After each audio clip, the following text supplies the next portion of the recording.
Let's say a bit more about emulators. As I've previously mentioned, there was the ARM emulator, which was default in the first versions. This solution, however, was very slow because ARM is a totally different CPU structure than the x86 CPUs which are used by our desktop computers. Because of this, the computer starting such an emulator had to translate each emulator instruction to an x86 CPU instruction. This caused additional overhead, which significantly extended the time of the launching and operation of the application. That is why eventually Intel created its own emulators based on x86 CPUs.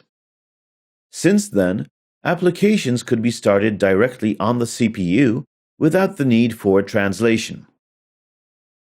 The moment we use the virtualization, that is, the HAXM mechanism, we get an additional boost because our emulator is running directly on the CPU.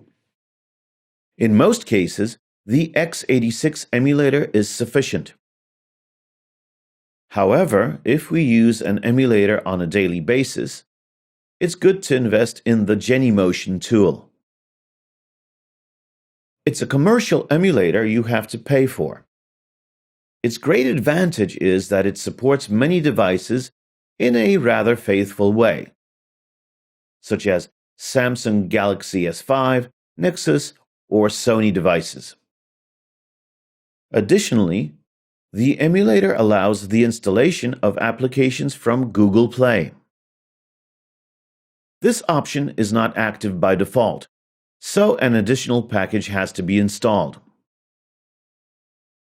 Apart from the fact that Genymotion supports Google Play, it's also slightly faster than the x86. Thanks to this, we can achieve practically the same speed as in the case of native devices. We can emulate many various devices simultaneously.